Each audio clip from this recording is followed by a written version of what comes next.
Que Deus te abençoe. Pega a sua Bíblia. Romanos, capítulo 12.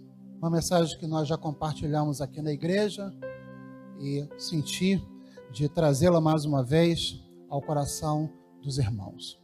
Amém? Romanos, capítulo 12, verso 1 e verso 2.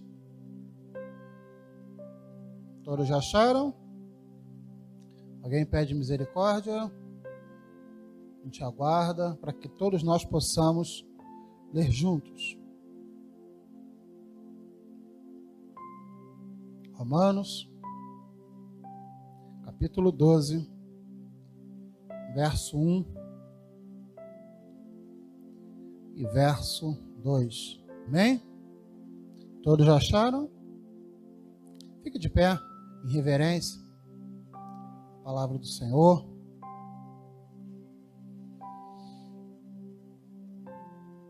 Diz assim, Romanos capítulo 12, verso 1 e 2. Portanto, irmãos, pelas misericórdias de Deus, peçam que ofereçam o seu corpo como sacrifício vivo, santo e agradável a Deus. Este é o culto racional de vocês.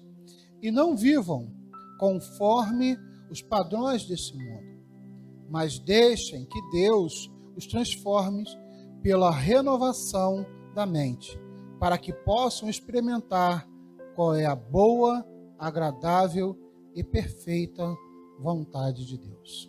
Amém? Feche seus olhos. Senhor, aqui está a Tua palavra, Pai, que por si só já é abençoada, porque é a Tua palavra, mas nós te pedimos nesta noite, ó Deus, prepara os nossos corações, ó Deus, para as Tuas palavras. Pai amado, que a Tua palavra seja como um ancinho, ó Deus, açucar a terra dos nossos corações, ó Pai, e que lá possa ser plantada a boa semente, ó Deus, e que possamos sair daqui, ó Pai, diferente de como entramos, porque toda vez que nós temos um encontro com as Tuas Escrituras, ó Pai, algo acontece dentro de nós, e nesta noite não será diferente. Nós te pedimos que a Tua boa mão, que a Tua palavra seja em nossos corações e que possamos sair daqui renovados, transformados por Ti, ó Pai, no nome de Jesus. Amém. Graças a Deus. Pode sentar, por favor. Graças a Deus.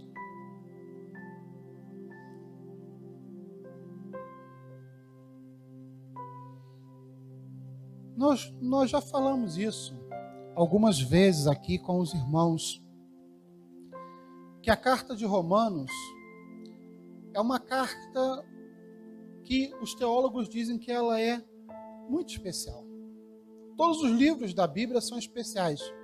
Eu acho que os irmãos já ouviram falar isso quando eu falei sobre Corinto, quando eu prego no Antigo Testamento. Mas quando eu estava estudando a carta de Romanos,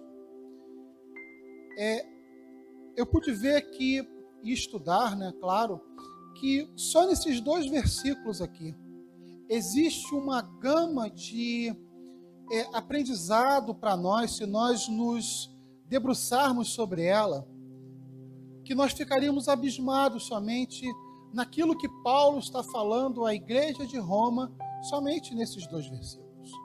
Para que nós tenhamos uma ideia, para quem gosta de ler um pouquinho, já deve ter ouvido falar dele, John Piper disse que ele foi pregar esses 2 versículos e ele teve que fazer em 6 sermões.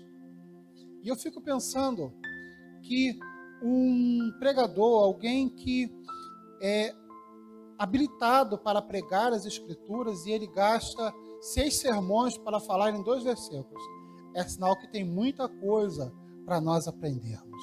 Mas como nós não temos tanto tempo assim, eu vou tentar resumi-lo nesses 30 minutos que nós temos.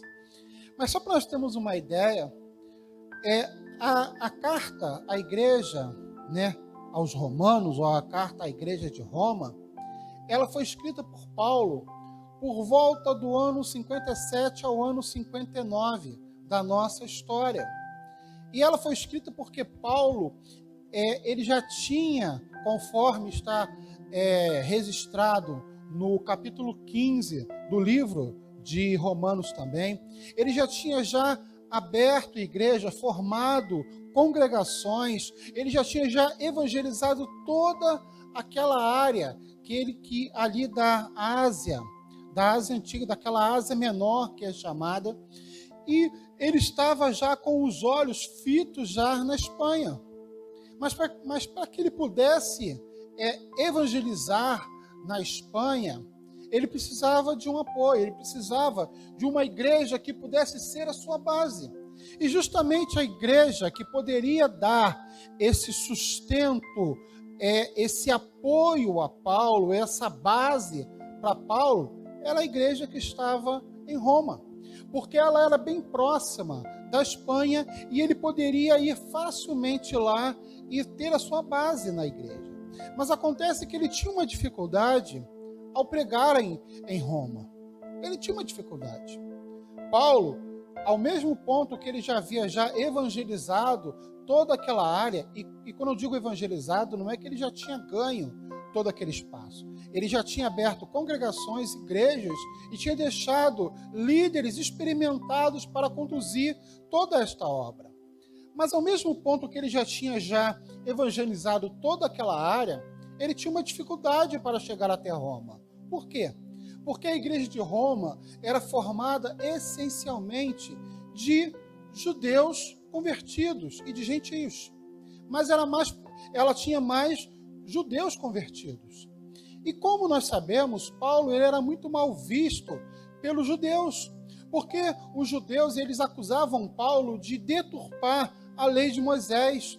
Eles acusavam Paulo de pregar contra as festas que os judeus faziam. Eles acusavam Paulo de ser um mercenário, que tudo que ele fazia era mediante para lograr benefícios para si mesmo. Então, Paulo, ele queria chegar até Roma, ele gostaria de se aproximar de Roma, mas ele tinha que passar por esses entraves.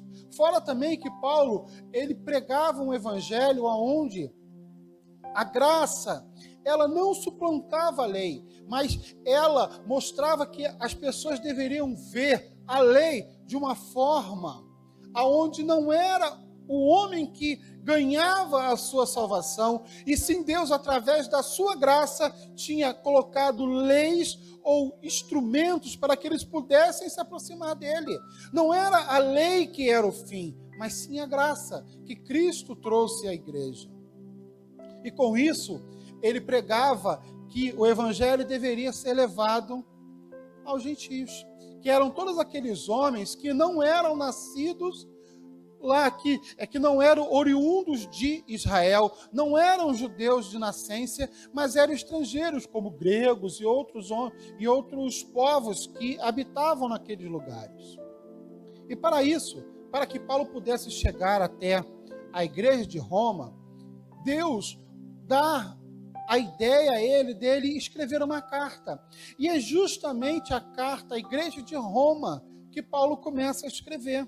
E ele tenta, primeiramente, ensinar aquelas pessoas o que ele pregava. Paulo queria que aquelas pessoas se familiarizassem com o que ele estava falando.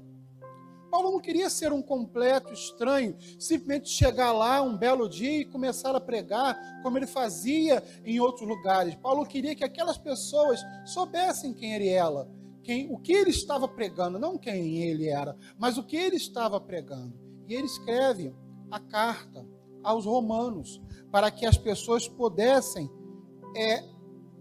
conhecer um pouco do que ele estava pregando. Do capítulo 1 até o capítulo 11, Paulo ele faz uma exposição das doutrinas do Evangelho.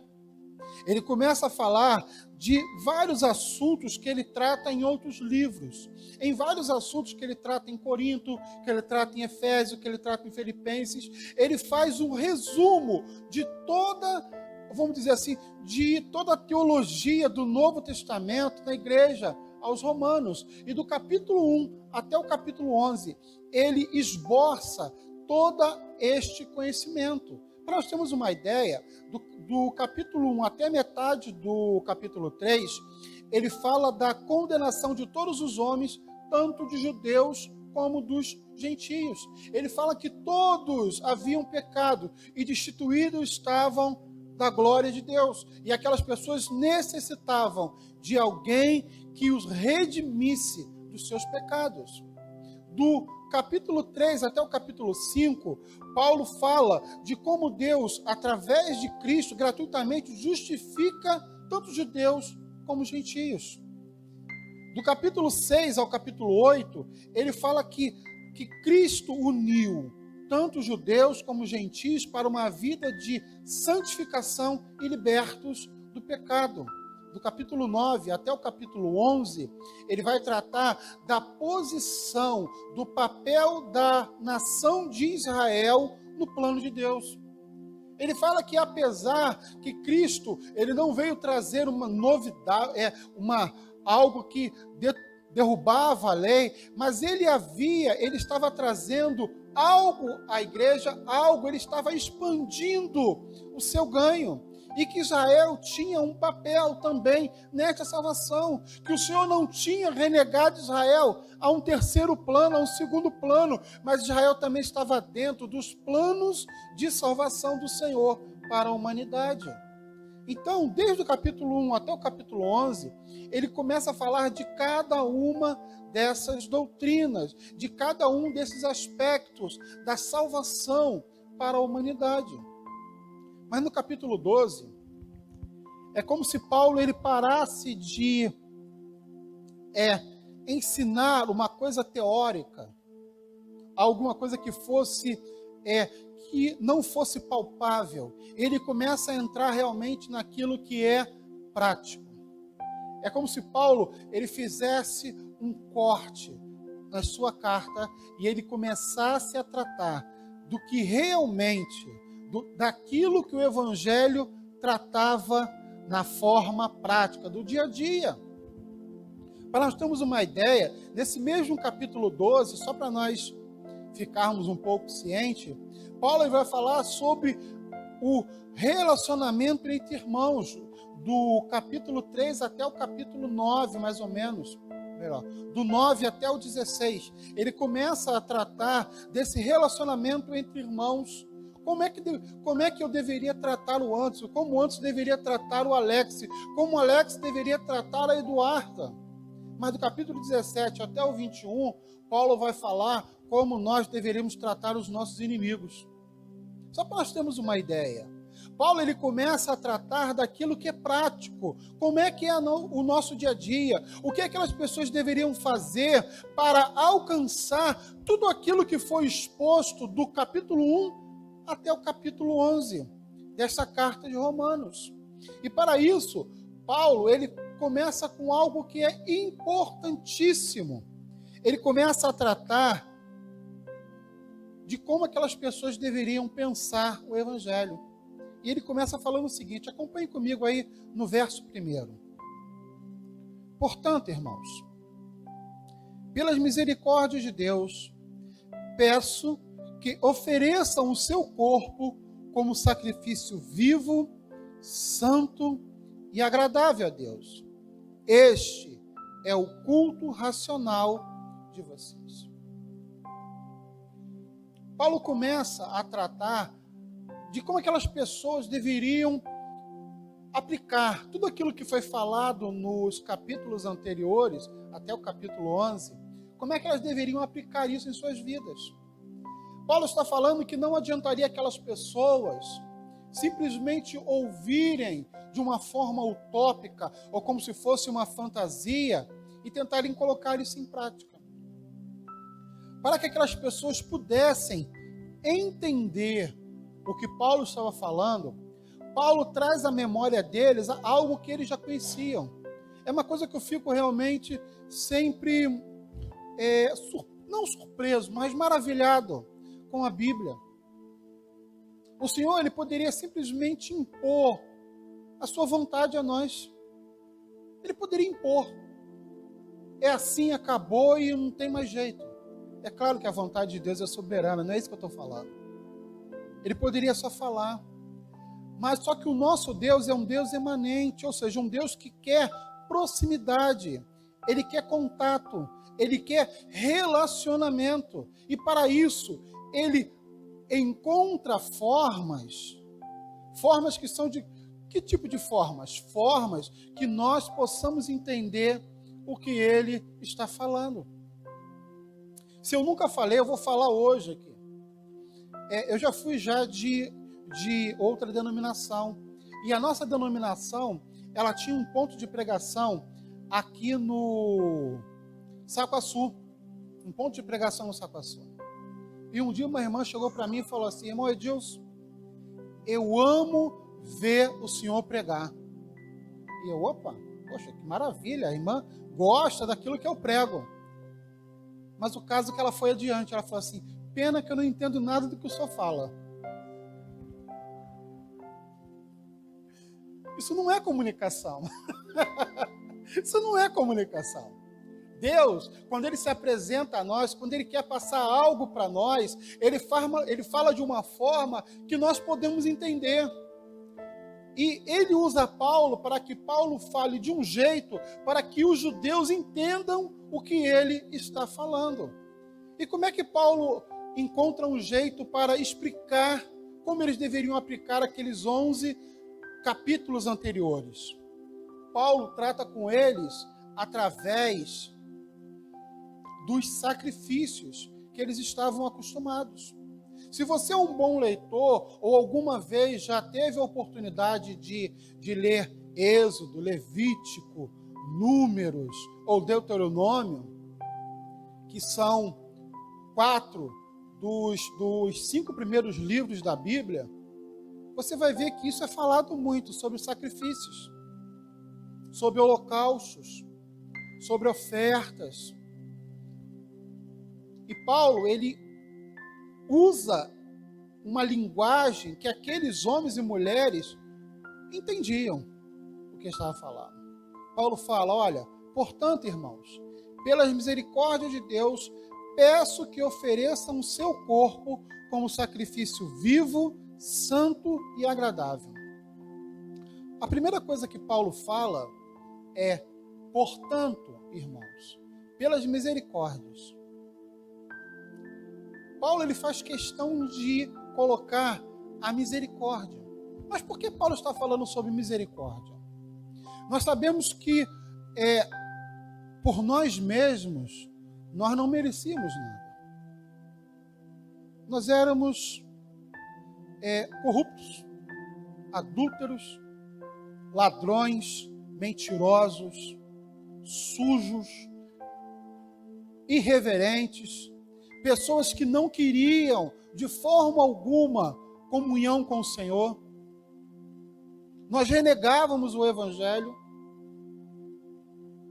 e foi preciso que Cristo, ele viesse até nós, nos chamasse, nos conquistasse para que nós pudéssemos ouvir as suas Escrituras. Não é porque nós merecemos, não é porque nós fizemos alguma coisa. Isso é importante falar, porque às vezes nós achamos que nós merecemos algo do Senhor. Senhor, eu já fiz isso, isso, isso, por que o Senhor não me dá aquilo? Irmão, nós não merecemos nada. Se Deus for nos dar o que nós merecíamos, seria o inferno. Seria a condenação. Não seria o céu. A Bíblia fala, como nós falamos aqui, que todos pecaram e destituídos estão da glória de Deus. Ou seja, carecem da misericórdia do Senhor.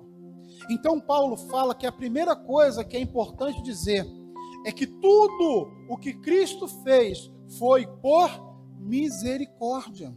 Foi através de um favor imerecido. Ou seja, algo que nós não tínhamos direito. E ele fala: por misericórdia, irmãos, eu quero que vocês me escutem. Que vocês escutem o que eu vou falar a partir de agora. Paulo fala: olha, apresentem os vossos corpos como sacrifício vivo, santo e agradável ao Senhor. Quando Paulo coloca que nós devemos apresentar os nossos corpos como um sacrifício vivo, santo e agradável, ele faz menção, é claro, ao cerimonial do Antigo Testamento. Nós sabemos que quando as pessoas traziam as suas ofertas, os seus holocaustos, elas entregavam esse holocausto para o sacerdote. Uma pomba, um bezerro, um cabrito, uma oferta de manjares. O sacerdote pegava aquele animal e ele olhava e via se o animal tinha algum defeito. Porque Deus não aceitava que desse qualquer coisa para ele que não estivesse boa. Que Deus não dá nada de ruim para nós, porque nós devemos dar aquilo que sobra para o Senhor. Então o sacerdote avaliava todo o animal, e quando ele via que o animal estava a contento, vamos colocar assim, ele imolava o animal, e ele tirava as partes que deveriam ser tiradas, parte ele separava para o sacerdote, e outra ele queimava ao Senhor. E isto é dito que era uma oferta de cheiro agradável ao Senhor. Quando Paulo ele remete o povo a fazer um sacrifício santo e agradável ao Senhor, ele está falando que nós devíamos entregar os nossos corpos para isso. Mas por que Paulo vai falar isso? Porque se nós pensarmos bem, esse cerimonial, ele ficou na antiga lei. Um cristão, ele não faria mais isso. Ele não imolaria o seu próprio corpo para isso. E isso é importante nós falarmos, porque a lei antiga, ou o Antigo Testamento, ela se baseava naquilo que era o quê? Que era dado a Deus alguma coisa que já estava morta.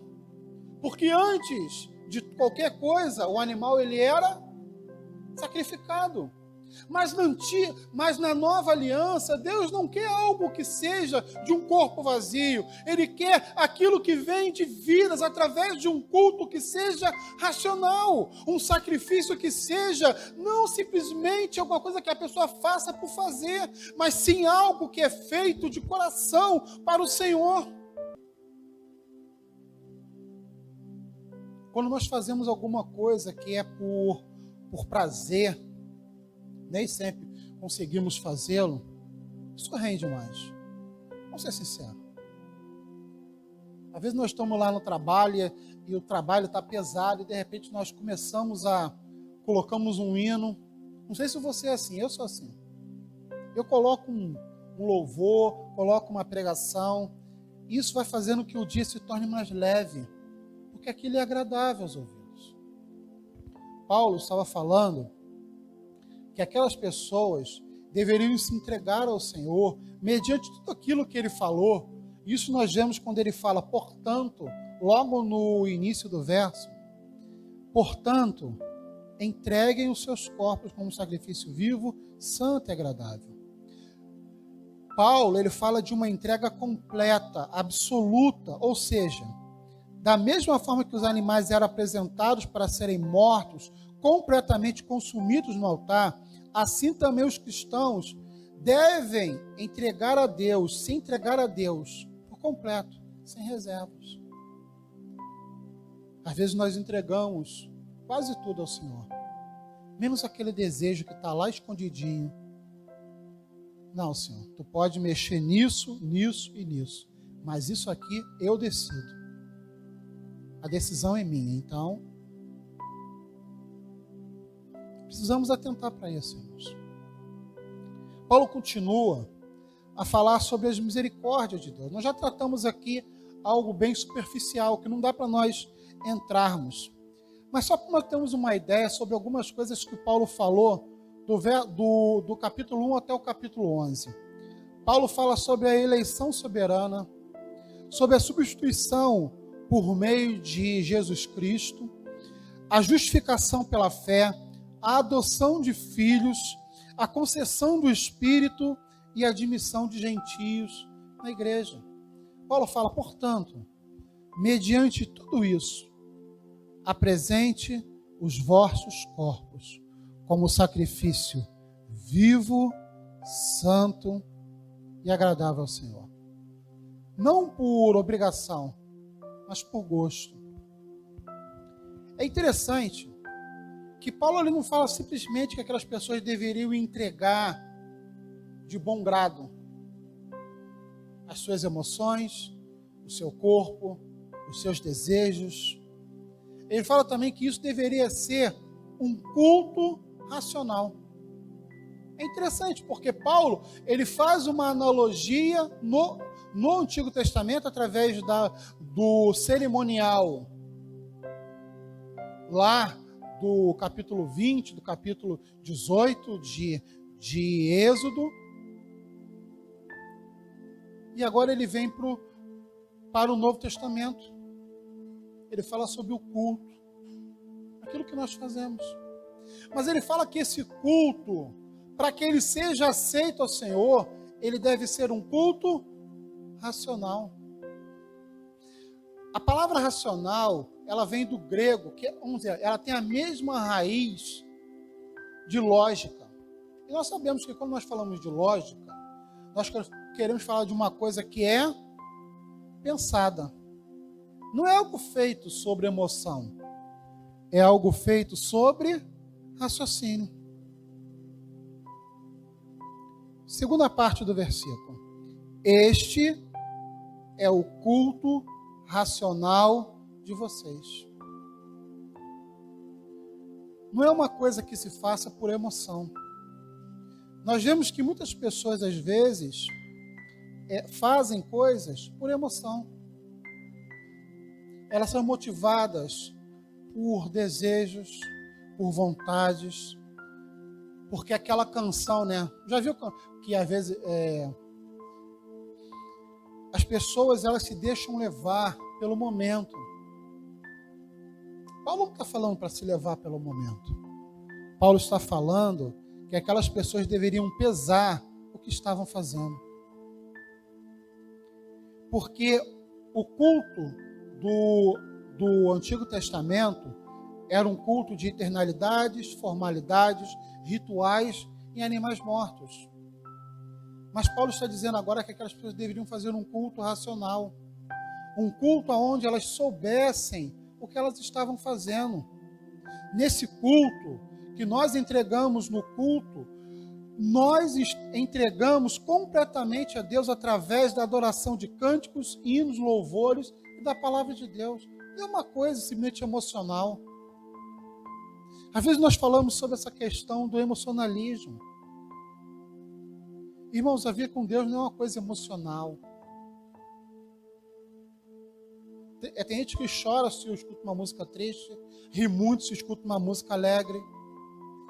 E mediante o que estiver tocando é como ela está. Não pode ser uma coisa desse jeito. Nós temos todo cuidado quando nós falamos dos louvores. Às vezes tem cada louvor que a gente fica preocupado. Ou algumas palavras, citações. O nosso culto ele deve ser um culto racional. Um culto que é fundamentado pelas Escrituras. Já ouviram falar dos crentes de Bereia, não ouviram falar? Que eram pessoas que quando Paulo estava pregando, aquelas pessoas olhavam e falavam assim, será que é realmente isso que as Escrituras falam? Nós devemos fazer um culto raciocinando. Um culto com emoção? Sim. Mas aonde nós pensamos o que estamos fazendo. Para que o nosso culto seja agradável ao Senhor. Não pode ser feito de qualquer jeito. Não pode ser feito de qualquer maneira. Nós temos que nos entregar completamente ao Senhor. Que todos nós possamos nos entregar completamente a Deus. Que não fique nenhum pedaço de fora. Quem aqui nunca ouviu, né? Antes de me converter, eu sempre gostei muito de mitologia grega. Mas alguém gostava de mitologia grega? Não? Será que eu sou o único louco dessa casa? E tinha uma história de um homem chamado, esse vocês vão conhecer, chamado Aquiles. Quem nunca viu aqui Troia, né? Filme Troia. A história de Aquiles é que a sua mãe queria que ele fosse invulnerável. Invulnerável. Que nenhuma arma poderia feri-lo.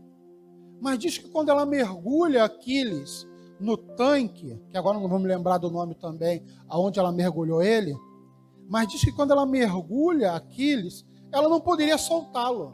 Então ela mergulha, e o único pedaço que ela não molha é o seu calcanhar, para que ela pudesse trazê-lo de volta. E é justamente o único pedaço que Aquiles era fraco. Que você não deixe nenhuma parte de fora. Que você possa mergulhar e vamos dizer assim, ir fundo. Quanto mais nós buscarmos ao Senhor, mais Ele se revela a nós. Quanto mais nós nos entregarmos ao Senhor, mais Ele se revela a nós. Quanto mais nós o buscarmos, mais nós o encontramos. Deus não se esconde de quem busca. Lembra quando Cristo, a Bíblia fala que José e Maria perderam Jesus numa viagem que eles fizeram? E quando eles encontram Jesus, Jesus está onde? No templo, conversando com os sábios daquela época. E quando Maria e José falam, meu filho, nós procuramos por tantos lugares. E Jesus fala, aonde mais eu poderia estar, senão na casa do meu Pai? Todo aquele que busca Jesus, encontra. Amém?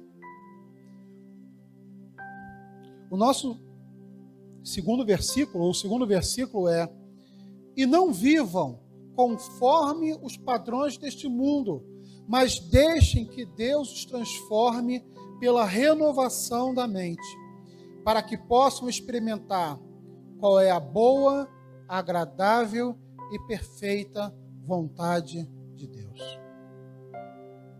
É interessante quando nós falamos sobre esses versículos.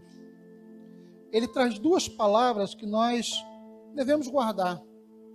Se não guardarmos a tradução delas, que nós guardemos o sentido. Paulo ele fala sobre não vivam conforme os padrões deste mundo, mas deixem que Deus os transforme pela renovação da mente. Paulo está tratando aqui sobre uma questão séria que acontecia em Roma. Homossexualidade, lesbianismo, pedofilias, zoofilia. E Paulo está falando, olha, não se misturem. Não façam, não se apeguem a isso. E nós podemos falar isso talvez nos nossos dias. Cuidado com os convites que você recebe. Cuidado com os sites que você visita. Cuidado aonde você tem buscado se alimentar.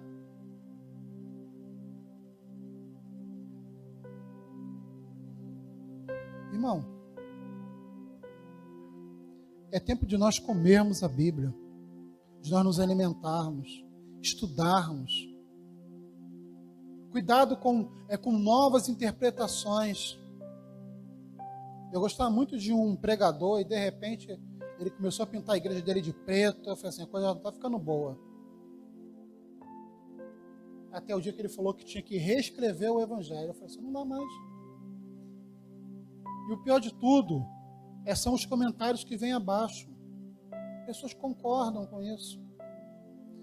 Paulo está falando que nós não devemos nos conformar com este século e nem mesmo deixar que este século entre dentro de nós. Cuidado com o que você se alimenta. Cuidado com quem você conversa. Cuidado quem são as pessoas que você coloca dentro da tua casa. Cuidado. Paulo está falando que para que nós possamos aproveitar, né, da boa, para que nós possamos experimentar qual é a boa e agradável, perfeita vontade de Deus, nós não devemos nos conformar com esse século e deixar que Deus transforme a nossa mente. A grande batalha que nós temos é na nossa mente. Na nossa mente. Quais são os nossos pensamentos? Quais são os nossos desejos?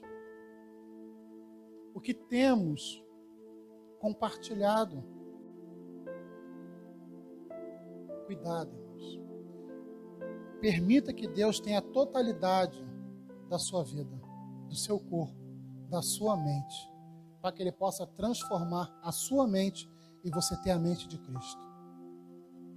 Para que você possa aproveitar qual é a boa, agradável e perfeita vontade de Deus. Amém, irmãos? Que Deus te abençoe.